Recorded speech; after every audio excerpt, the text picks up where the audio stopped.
Okay, so today we are going to discuss design of continuous one-way slabs. Just as an example of a one-way slab, as we have been through this figure 5-1 when we were discussing floor beams and girders. So if you reconsider this figure and recall that these are the columns on which you see these girders resting, and perpendicular to them are running floor beams, some supported directly on columns and others supported by the girders called intermediate floor beams. And if you look at this slab panel bounded by these beams, it has one dimension much longer than the other dimension, which makes it a one-way slab. And we have been discussing that it transfers its load almost 100% in the shorter direction, and we're therefore calling it one-way slab. It transfers its load nearly 100% in one direction, which is the shorter direction, so that's why you call it a one-way slab. But near these girders, there exists a localized two-way action. Means that away from this girder, we have one-way action, which means load being transferred only in the shorter direction, and that would mean away from the girder, you need to provide reinforcement only along this shorter direction for flexural action, to resist flexural action. But near the girder, like this, or maybe like this, you will have to provide some reinforcement in the other direction as well, in the transverse direction as well. Now, as we have been discussing, for design purpose, we will consider a 1 foot wide strip of the slab. The US customary system, we would consider a 1 foot wide strip. In SI system, we would consider a 1 meter wide strip. We will design 1 foot wide strip, and then we will replicate that reinforcement in the rest of the width. For a beam, we need to decide width as well as the height, both B and H. For slab, this is a bit simplified in the sense that we are considering just unit width, so that's something that doesn't need to be decided.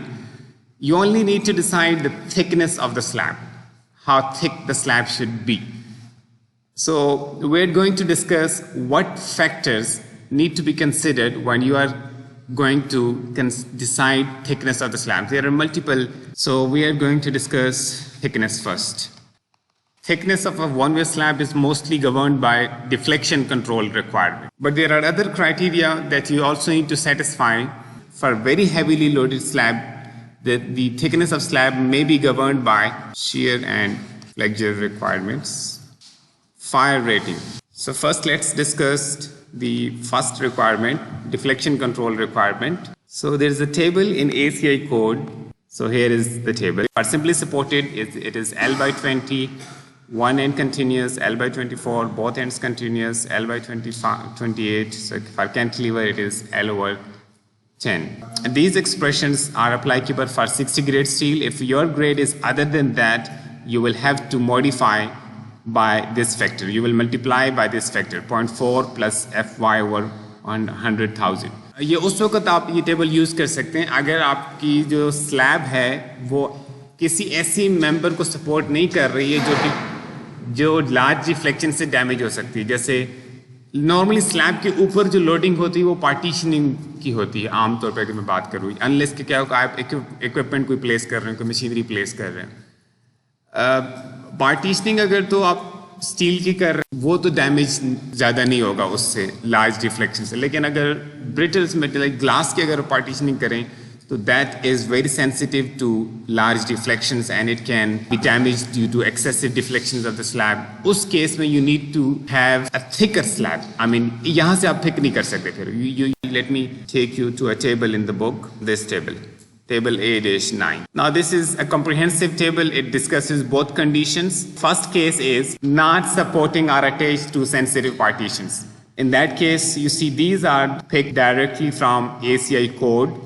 ये वाले solid one way slabs. ये जो आपको ऊपर वाले नजर आ रही है L by 20, L by 24, ये आपको यहाँ पे as it is copied नजर आ रहे हैं. This is the source. भी आपको mention है table 7.3.1.1 ये वाला table. और अगर beam है तो beam के लिए आप you have a separate table. So this is a comprehensive table. Includes one way slabs, beams, and also includes the members supporting are attached to sensitive partitions. Sensitive partitions means that would be affected by large deflection, that could be damaged by large deflection. So in that case, the criteria is slightly complicated, but let me elaborate this to you. In that case, it mostly depends upon a ratio of sustained load to the total load. Sustained load is that part of the load which would be applied for the most part of the life of the building. Of course, it includes dead load plus some part of the live load. If this is less than 0.5, you will be picking from this row, and if it is greater than 0.5, you will be picking from this row. As far as the shear and flexural requirements are concerned, let's first discuss the flexural requirement. Slab के लिए flexural requirement thickness की ये है कि आपकी slab tension control रहे, उसका phi mn greater than mu रह जाए, यानी फाई mn को ग्रेटर देन mu रखना है और उसको टेंशन कंट्रोल रखना। शेयर रिक्वायरमेंट अभी राइट अवे आपने पढ़ी तो नहीं है, नेक्स्ट हमारा चैप्टर शेयर का हम डिस्कस करने जा रहे हैं शेयर को, लेकिन शेयर का हम क्विकली एंड में डिस्कस करेंगे how we check requirements for shear. Next is fire rate. जो अनएक्सपोज सरफेस है उसका टेम्परेचर कैसे बढ़ेगा, हीट ट्रांसफर होगा। अब स्लैब की थिकनेस जितनी ज्यादा होगी उतना ज्यादा टाइम रिक्वायर्ड होगा for temperature difference to rise, ऊपर जो सरफेस है अनएक्सपोज सरफेस उसका टेम्परेचर राइज होने में उतना ज्यादा टाइम चाहिए होगा। अब फायर रेटिंग को हम डिफाइन करते हैं टाइम के लिहाज से कि कितने आर की फायर रेट। नॉर्मली जो हम टेम्परेचर राइज कंसीडर करते हैं अनएक्सपोज सरफेस पे टेम्परेचर राइज जो हम कंसीडर करते हैं, यानी हमने टाइम देखना ना कितने टाइम में सर्टेन राइज होता है, कितने आवर्स में वो सर्टेन राइज होता है। वो राइज जो है वो फ़ारेनहाइट में अगर आप बात करें तो 250 डिग्री फ़ारेनहाइट या सेल्सियस में आप कन्वर्ट कर लें, यानी बाय 250 फ़ारेनहाइट टेम्परेचर अगर रेज होता है ऑफ द अनएक्सपोज सरफेस तो उसमें कितना टाइम रिक्वायर्ड होगा, that is called fire rate. Slab thickness अगर हम रख रहे हैं 3.5 inch, this would give you 1 hour fire rating. अगर आप स्लैब थिकनेस रखें 5 inch, this will give you 2 hour fire rating, and if you keep it 6 whole 1/4 inch, this can give you 3 hour fire rating. अगर आग इस side पे लग रही है तो ये जो साइड है ये हमारी अनएक्सपोज्ड सरफेस है स्लैब की।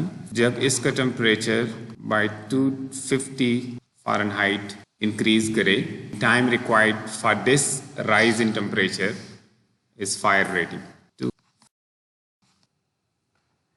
Next we are going to discuss cover. Concrete cover के क्या ऑब्जेक्टिव्स हैं? Protection against corrosion number 1, also related to fire, and wearing surface also acts as wearing surface and required for bond. So you need corrosion resistance, you need fire resistance, you need it as a sacrificial wearing surface, and you need it for bond. There is a table in ACI code which gives guidelines on this table. We have already discussed this. Cast against and permanently in contact with ground, such members, whatever reinforcement used, you need to have a very thick cover, 3 inch. But if it is exposed to weather or in contact with ground, to protect against that exposure, we have to provide, depending upon the bars, you could have a 2-inch cover or 1.5-inch cover for smaller bars. So, but if it is not exposed to ground, in that case, you see this is for the slab. This is usually the case, 3/4 inch. So 3/4 inch, and this I think we had discussed already also. So 3/4 inch आपको clear cover चाहिए। अब slab में हम stirrups तो नहीं place करते, ठीक है, तो ये जो कवर मिलेगा ये आउटर जो भी रीबार प्लेस होगी उसको ये कवर मिलेगा 3/4 इंच। और कवर का जो है कवर का फायर रेटिंग के साथ इस लिहाज से ताल्लुक है कि आपकी जो कवर कंक्रीट है वो जितनी ज़्यादा होगी तो वो रीबार का टेम्परेचर उस हिसाब से कम राइज करेगा, या उसको ज़्यादा टाइम चाहिए होगा उसको राइज होने के लिए। तो ज़ाहिर स्टील थोड़ा सेंसिटिव है टू टेम्परेचर राइज, इसकी जो स्ट्रेंथ है गेट्स अफेक्टेड, रिड्यूस हो जाती है at higher temperature. Okay, next we are going to discuss reinforcement. ऊपर वाली जो डायग्राम है इसमें आपको स्ट्रेट बार्स नज़र आ रही हैं, कट ऑफ मेथड जो है टॉप और बॉटम बार्स होने के लिए, और यहाँ पर आपको बेंट अप ऑप्शन नज़र आ रहा है, यानी एक बार बेंट कर ली दूसरी को स्ट्रेट जाने दी है, दूसरी बार फिर बेंट कर दी फिर को आगे को स्ट्रेट, अल्टरनेटिवली एक बार को बेंड एक बार को स्ट्रेट। इसमें अगर आप देखें तो ये स्पैन है बीम स्लैब का, यानी अगर मैं आपको थोड़ा सा रिलेट, ये आपको नज़र आ रही है स्लैब स्पैन इस तरफ जा रहा है, या मैं अगर इसको डिस्कस करता हूँ, ये स्लैब स्पैन जा रहा है, वन वे स्लैब। अब आपका स्पैन ये है, ये जहाँ जहाँ भी आपको बीम नज़र आ रही है क्रॉस सेक्शन में आपको ये फिर इस तरह की शेप नज़र आएगी, सपोर्ट। अच्छा, अब ये जो रीइंफोर्समेंट आप प्लेस करने जा रहे हैं टू रेजिस्ट बेंडिंग एक्शन को, क्योंकि हमने कहा बेंडिंग एक्शन इसका वन वे है, शॉर्टर डायरेक्शन में है, तो रीइंफोर्समेंट भी शॉर्टर डायरेक्शन में प्लेस होगी to resist that bending action in that direction, shorter direction में। अब आपको जो रीइंफोर्समेंट नज़र आ रही है बॉटम पे, ये पॉजिटिव रीइंफोर्समेंट यानी बॉटम रीइंफोर्समेंट, और ये टॉप रीइंफोर्समेंट आपको नज़र आ रही है। पहले हम इनकी बात करने जा रहे हैं। ये तो इसी तरह से जैसे आप बीम में डालते हैं, टॉप और बॉटम, ठीक है, ये वाला और ये वाला। तो इसमें ये जाहिर है मिड स्पैन सेक्शंस के ऊपर सैगिंग होगी, तो ये आपको बॉटम पे रीइंफोर्समेंट चाहिए होगी, और फिर हमने उसको एक्सटेंड किया हुआ है, और over the support negative moment होगी, तो उसके लिए आपको टॉप स्टील देना पड़ेगा ये। और ये एक्सटीरियर बीम है, यहाँ पे डिसकंटिन्यूस एंड है, तो प्रॉपर एंकरेज के लिए इसको हमने यहाँ पे बेंड दिया हुआ है, ठीक है। ये बेंड्स और एंकरेज ये हम डिस्कस करेंगे चैप्टर 8 में, जहाँ हम डेवलपमेंट ऑफ रीइंफोर्समेंट यानी बॉन्ड और एंकरेज को डिस्कस करेंगे। इसके अलावा आपको ये डॉट्स कुछ नज़र आ रहे हैं, सॉलिड डॉट्स, नीचे भी और ऊपर भी। ये रीइंफोर्समेंट ट्रांसवर्स डायरेक्शन में प्लेस की गई है, यानी ये जो रीइंफोर्समेंट अगर आप प्लान में देखें तो ये रीइंफोर्समेंट, मेन रीइंफोर्समेंट तो ये चल रही है टॉप और बॉटम। मेन रीइंफोर्समेंट से मुराद जो आपके फ्लेक्चर रेजिस्टेंस के लिए दी हुई है आपने वन वे एक्शन के लिए, जो दूसरी आपको डॉट्स वहां नजर आ रहे थे वो इस डायरेक्शन में रन करेंगे, लॉन्गर डायरेक्शन में, ट्रांसवर्स डायरेक्शन में, स्पैन के जो परपेंडिकुलर डायरेक्शन है ये वाला। अब ये टिपिकल है, इसमें हम ये डिस्कस करेंगे कि बॉटम जो रीइंफोर्समेंट है उसको कहाँ पे हमने कट करना है और टॉप रीइंफोर्समेंट को कहाँ पे कट करना है। तो बॉटम रीइंफोर्समेंट को कहीं कट नहीं करना, थ्रू आउट आपने सपोर्ट तक इसको अंदर तक लेके जाना है, ठीक है, नो कट ऑफ एज पर ACI कोड। और टॉप रीइंफोर्समेंट ये आप सर्टेन डिस्टेंस एक्सटेंड करेंगे बियॉन्ड दिस सपोर्ट, ठीक है। इसी तरह इस तरफ भी, और सिमिलरली ये भी आप beyond this support certain distance तक एक्सटेंड करेंगे। ये डिस्टेंस कितना है, जो इंटीरियर सपोर्ट है वहां से जो टॉप रीइंफोर्समेंट ने एक्सटेंड होना है, that is by amount of 0.3 larger of 0.3 LN1 and 0.3 LN2, यानी ये LN1 है, ये LN2 है, इसमें से जो लार्जर 0.3 LN1 और 0.3 LN2 में से जो लार्जर है उस डिस्टेंस तक आप इसको एक्सटेंड करेंगे, दोनों तरफ एक जितना करेंगे, ठीक है। जो भी लार्जर है वही दोनों तरफ एक्सटेंड होगा, ठीक हो गया। ये कन्फ्यूजन नहीं होनी चाहिए, यानी ये नहीं है कि इस तरफ 0.3 LN1 है और इस तरफ 0.3 LN2, नो, बोथ साइड्स पे सेम, और जो लार्जर है, और इधर LN1/4 0.25 LN1, ठीक हो गया। बाकी टिपिकल के ऊपर यही है, और इधर कोई आपको कुछ नहीं करना, आपने कट ऑफ नहीं करना। ये सपोर्ट के अंदर आपने कितना इसको अंदर लेके आना है, टिपिकली 6 इंच अंदर आपने इसको एटलीस्ट सपोर्ट के सेंटर तक, या 6 इंच एटलीस्ट अंदर आपने इसको लेकर आना है स्टील को। इस बार का यहाँ पे कंटिन्यूस होना जरूरी नहीं है, ये यहाँ तक आके खत्म हो सकता है, आप नई बार प्लेस कर सकते हैं यहाँ से, जो इस सपोर्ट से सपोर्ट। बीम में हम ऐसे AS निकालते हैं ना, AS इतना होना चाहिए बीम में, फिर आप बार्स चूज करते हैं, इतनी बार्स होनी चाहिए, और अकॉर्डिंगली फिर आपकी यहाँ पे हमने चूंकि डिजाइन स्ट्रिप जो ली है, जो ट्रिब्यूटरी विड्थ ली है वो 1 फुट ली है, 1 फुट को डिजाइन कर रहे हैं, 1 फुट वाइड स्ट्रिप को डिजाइन कर रहे हैं। इसका मतलब ये है कि जो हम इसका MU निकालेंगे that would be for 1 strip, जो इसके लिए AS निकालेंगे that would be for 1 foot wide strip. सारी कैलकुलेशन 1 फुट वाइड स्ट्रिप के हिसाब से हो रही है, यानी आपका जो आंसर आएगा that would be like this, AS इतने इंच स्क्वायर मुझे चाहिए फॉर 1 फुट वाइड स्ट्रिप। इस फॉर्म में आपके पास एक आंसर आया होगा, रिक्वायर्ड जो AS है। अब उसको प्लेस करने के लिए, या इससे पहले मैं आपसे ये तो ये दोबारा बाद में मैं इसकी तरफ आता हूं कि आपको जब रिक्वायर्ड AS आ जाए, how would you go head after that step. पहले मैं आपको ये डिस्कस करने जा रहा हूं कि मसलन अगर आपके पास सर्टेन रीइंफोर्समेंट है, मैं यहीं से आपको दिखा देता हूं, चल मैं ड्रॉ कर लेता हूं। मसलन आप एक रीइंफोर्समेंट, एक बार है वो आप प्लेस कर रहे हैं सर्टेन स्पेसिंग के ऊपर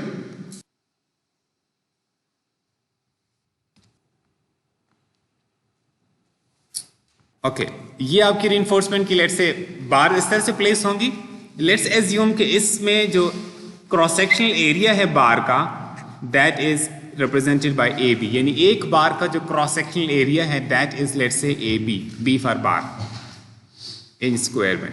अगर ये स्पेस्ड हो at S distance on center to center, अच्छा इसका मतलब ये है कि यहां से लेके यहां तक, यानी अगर मैं इसके सेंटर और इसके सेंटर की बात करूं ये भी ऐसी होगा, यहां से लेके यहां तक ये 1 फुट है, ये मेरा 1 फुट है 12 इंच। अब अगर मैं ये देखना चाहूं कि इस 1 फुट में मेरा ए एस कितना है, इसके लिए मुझे क्या देखना होगा कि इस 1 फुट में कितनी बारें हैं और इस एक बार का एरिया ए बी कितना है। अब ए बी तो हमारे पास एक बार का एरिया है, बार्स की तादाद कैसे निकाली जाएगी, हमें ये देखना होगा ना कि इस 12 इंच में कितने एस आ सकते हैं। ये एक एस आ गया, ये दूसरा एस भी आ गया, इसके अंदर 4 बारें आ गई इसमें। अगर मैं जनरली एक फार्मूला निकालना चाहूं ए एस के लिए, इसका मतलब है ए एस पर फुट, ठीक है, अभी मैं पर फुट बात कर रहा हूं, would be equal to A B into 12 inch में जितने एस आ जाएं, एस इन इंचेस, क्योंकि वो 12 मैंने इंचेस में लिख दिया, ठीक है। मसलन अगर एस की वैल्यू 5 इंच होती तो 12/5 बन जाता। Here in this example we had set S equal to 3 inch. अच्छा ये फार्मूला आप इस तरह यूज कर सकते हैं। अगर आपने ये फार्मूला आपको कब यूज करना पड़ेगा, अगर मैं आपसे कहूं कि ये वाली बार मसलन नंबर 4 बार आप यूज कर लें एट स्पेसिंग ऑफ 6 इंच, तो इसका मतलब है पर फुट आप कितना एरिया डाल रहे हैं, 2 बार का जितना एरिया बनता है, 2 टाइम्स एरिया ऑफ 1 नंबर 4 बार, ऐसे ही हो गया। अगर मैं आपसे कहूं कि 12 इंच के ऊपर स्पेस कर दें नंबर 4 बार, इसका मतलब है 1 फुट में आप कितना एरिया प्लेस कर रहे हैं, 1 नंबर 4 बार का एरिया। और अगर ये मैं आपसे कहूं कि एस मेरा 8 इंच हो गया, अब इसका मतलब है 12/8, यानी ये फैक्टर आपको कैलकुलेट करना पड़ना है हर दफा। इससे आप ये डिसाइड कर सकेंगे कि अगर मैं ये बार इतनी स्पेसिंग पर प्लेस करता हूं तो मैं पर फुट कितने इंच स्क्वायर एरिया डाल रहा हूं। आमतौर पे आपको डिजाइन में क्या होगा, यू जैसे मैंने पहले ऊपर बात कर ली, आपके पास एक आंसर आ रहा होगा ए एस का, after going through some process mu के बेस पे सर्टेन ए एस आ जाएगा, inch square for per foot आ जाएगा आपको। अब उसकी बेस पे आपने बार चूज करनी होंगी।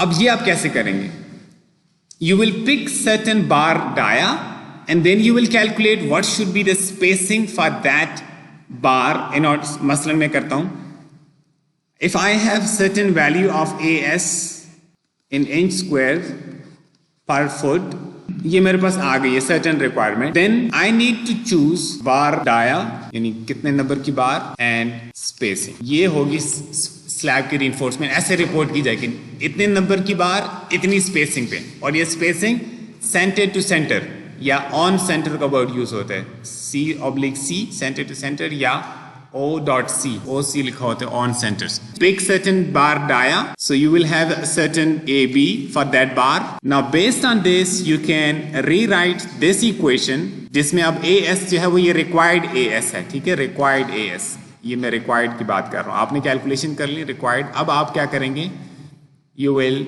Rewrite this expression for S.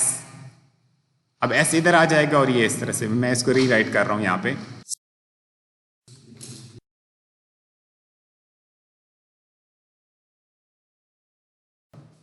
Okay, just in case you wanted to use the same formula in SI system, you would use it like this. In that case, S would be in millimeters, AB would be in millimeters square.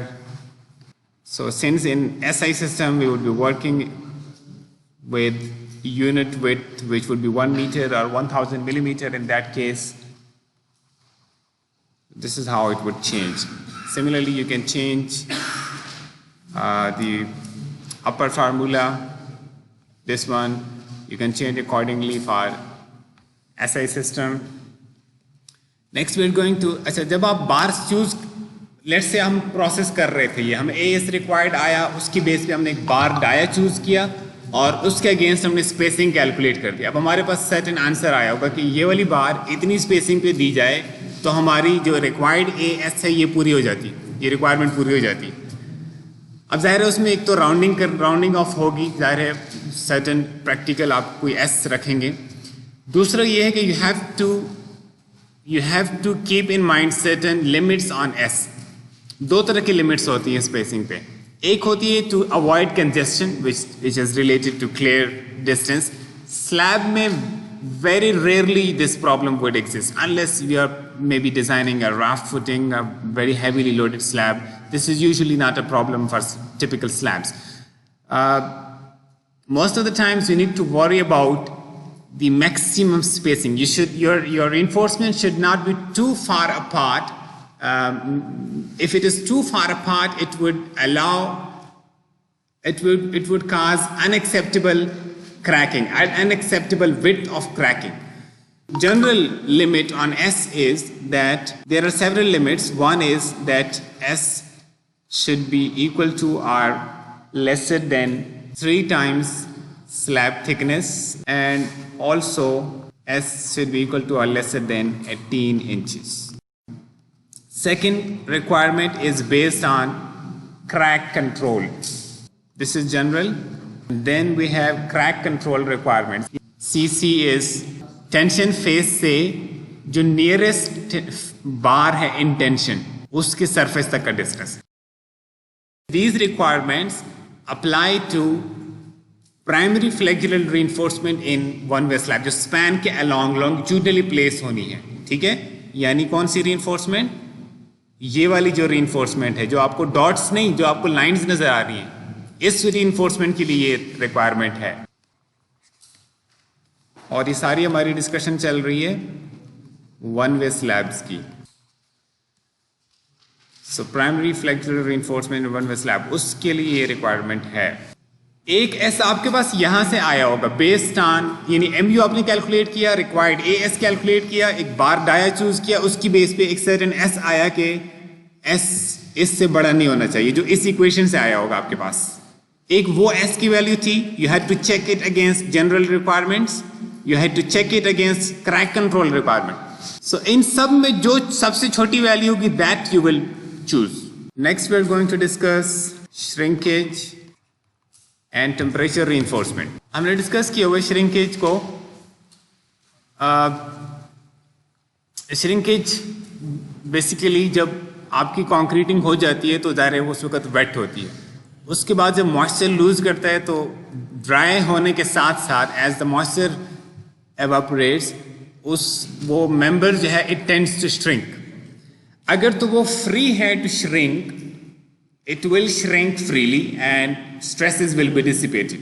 But practically, concrete elements are never 100% free to shrink. एक beam और दूसरी beam के बीच में जो slab है, slab is of course thinner than a beam, इसमें ज्यादा shrinkage होगी. बाय द वे श्रिंकेज का जो फिनोमिना है ये वन वे और टू वे स्लैब्स दोनों में कॉमन है.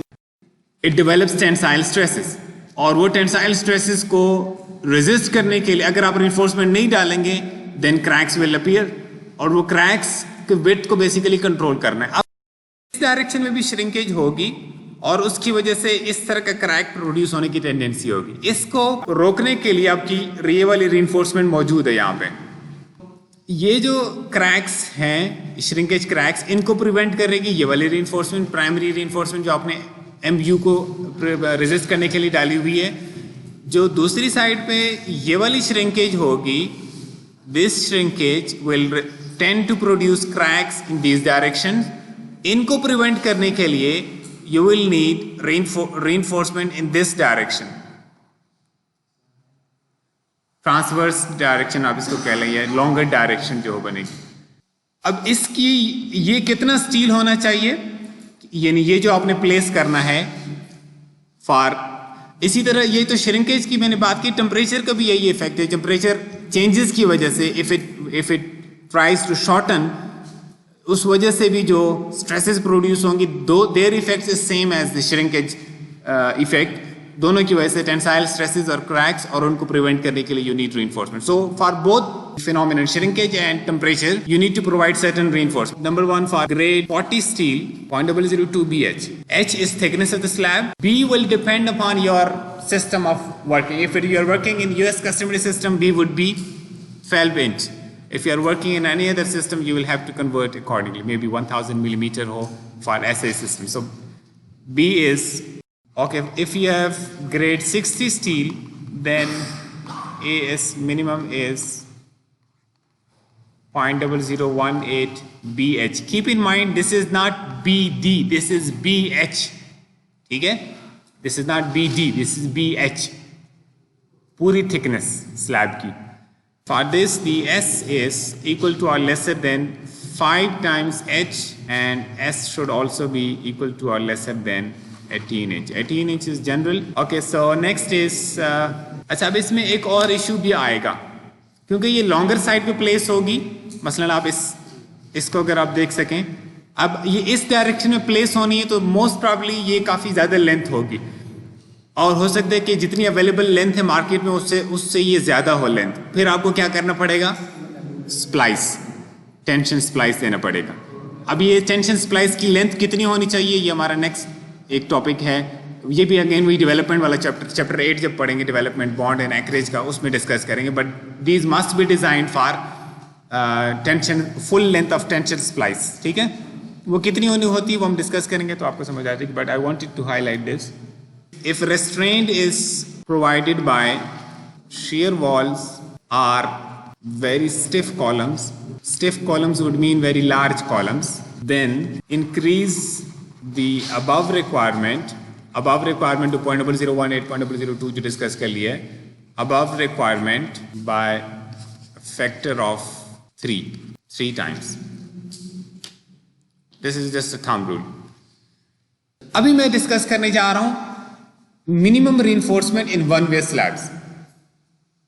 ठीक है, बीम्स में हमने मिनिमम रीइंफोर्समेंट डिस्कस की थी ना, that was for a different reason. ये बड़ा जरूरी होता है इसको समझना. बीम में मिनिमम रीइंफोर्समेंट क्या, अगर आपका एएस बीम में अगर आपका एएस कम आ जाए, यानी आप एएस कम प्रोवाइड कर दें एएस मिनिमम से, तो क्या नुकसान होगा? वो बीम अपना MU बड़ी खुशी से कैरी कर लेगा, जो उसके ऊपर MU लगना है. लेकिन जब भी उसने फेल होना है तो वो फेल होगा इन सच अ वे कि उसके अंदर जैसे ही पहला क्रैक आएगा तो जितने आपने रीइंफोर्समेंट डाली है that is less than AS minimum, तो वो रीइंफोर्समेंट फौरन ही फेल होगी and you will see a catastrophic failure. यानी MU तक कुछ नहीं होगा, MU का लोड वो कैरी कर सकता है वो रीइंफोर्समेंट, वो वाला बीम. लेकिन जब भी उसके ऊपर ओवरलोडिंग होगी ब्रिटल फेलियर ही है. बट ये फेलियर को मैं इसलिए डिस्टिंग्विश कर रहा हूं फ्रॉम जो हम टेंशन कंट्रोल कंप्रेशन कंट्रोल की डिस्कशन करते हैं. वहां पे बीम पहला क्रैक आता है, कोई फेलियर नहीं होता. ये वाला बीम पहला क्रैक आते ही फेल होता है. यानी before cracking you will see, before failure you will see nothing in the beam happening.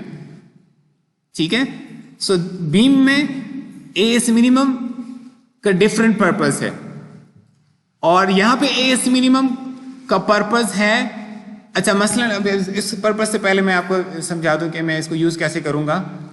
आप प्राइमरी फ्लेक्सुरल रिइंफोर्समेंट डिजाइन कर रहे थे, आपने MU कैलकुलेट किया, उसकी बेस पे एक AS रिक्वायर्ड आपको कैलकुलेट कर दिया, उसकी बेस पे आपका एक, अब आपके पास AS रिक्वायर्ड का एक आंसर आ गया.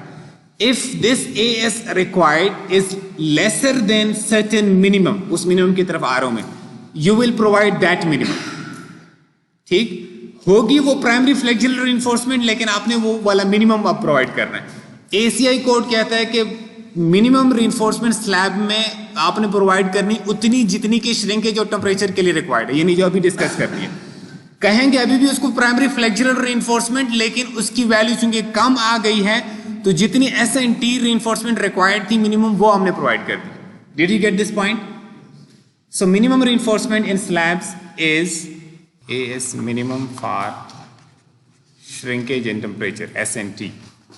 But very important to note is यहां पे स्पेसिंग रिक्वायरमेंट्स वही अप्लाई होंगी जो प्राइमरी फ्लेक्सुरल रिइंफोर्समेंट की हैं. ये नोट कर लीजिएगा इसके साथ. विद है तो प्राइमरी फ्लेक्सुरल रिइंफोर्समेंट वाली जगह पे प्लेस होने वाली ना रिइंफोर्समेंट, although इसका क्वांटिटी इक्वल होगी ये to the S minimum for S and T. So spacing requirements वही प्रिवेल करेंगी जो प्राइमरी फ्लैगेलर रिइंफोर्समेंट की है, यानी 3 times h, ये जो ऊपर डिस्कस कर लिया, 3h 18 इंच, और ये जो क्राइटेरिया डिस्कस कर दिया क्रैक कंट्रोल वाला। ये अगर आपकी स्लैब थी, आपने रीइंफोर्समेंट इंटेंट की थी कि मैं रीइंफोर्समेंट यहाँ प्लेस करूँगा सर्टेन कवर के ऊपर, और उसके ऊपर पाँव रखने की वजह से उसकी शेप कुछ इस तरह की बन गई। अब आपका डी इंटेंडेड ये था और असल में ये बन गया। सो आपका डी रिड्यूस हुआ ना, तो डी रिड्यूस होने का क्या मतलब है? मोमेंट कैपेसिटी रिड्यूस हो गई, d minus a by 2 lever arm होता है, तो d रिड्यूस हो गया, तो लीवर आर्म रिड्यूस हो गया, that means your moment capacity is now reduce. So उसको अवॉइड करने के लिए इसकी बार की अपनी सेल्फ कुछ स्टिफनेस होनी चाहिए, कुछ मिनिमम, बहुत ज़्यादा फ्लेक्सिबल इसको नहीं होना चाहिए कि ये बेंड हो सके। आल्दो ये बार अकेली नहीं होगी, ग्रिड का पार्ट होगी तो ये बेहतर परफॉर्म कर रही होगी, but still it needs to be, अपनी इसकी कुछ स्टिफनेस होनी चाहिए। सो मिनिमम है ये है कि ये मिनिमम ये होनी चाहिए नंबर 4 की। अच्छा, बॉटम वाली बार में अगर ये एक फिनोमिनन होगा तो उसमें क्या होगा? ये आपको जो लाइन नजर आ रही है टॉप बार्स, ये हमारी लॉन्गिट्यूडनल रीइंफोर्समेंट है, प्राइमरी फ्लेक्सुरल रीइंफोर्समेंट है। ये हमने ऊपर और जो दूसरी डायरेक्शन में रन करनी वो नीचे क्यों रखी है? आपने मोमेंट के अगेंस्ट कौन सा रीइंफोर्समेंट डाला हुआ है मोमेंट कैलकुलेट करने के लिए? ये वाला। तो मोमेंट के अगेंस्ट जिसको डाला है उसकी मोमेंट कैपेसिटी ज्यादा क्रिटिकल है, ज्यादा वहां पे आपको उसको कंप्रोमाइज आप नहीं करना चाहते। सो वहां पे आपका डी बड़ा होना चाहिए। इसका डी कहां से कहां तक है? यहां से इसका डी है टॉप वाले का, तो अगर आप इसको नीचे रख लेंगे तो डी कम मिलेगा आपको। Got it? और जरा बॉटम को देखिएगा, बॉटम वाले में भी हमने यहां से डी शुरू होना है ना कंप्रेशन जोन में, यानी ये सैगिंग वाली जगह में, ऊपर कंप्रेशन होगी नीचे टेंशन होगी ना, तो ये आपका डी था। अब इसमें डी बड़ा रखने के लिए हमने उसको कंप्रेशन फेस से जितना दूर रख सकते थे उतना दूर रखा है। इसका सादा सा याद रखने का ये मतलब हुआ कि प्राइमरी फ्लेक्सुरल जो रीइंफोर्समेंट है टॉप पे भी नियर सरफेस, बॉटम पे भी नियर सरफेस, और जो दूसरी रीइंफोर्समेंट है वो अंदर प्लेस की जाएगी।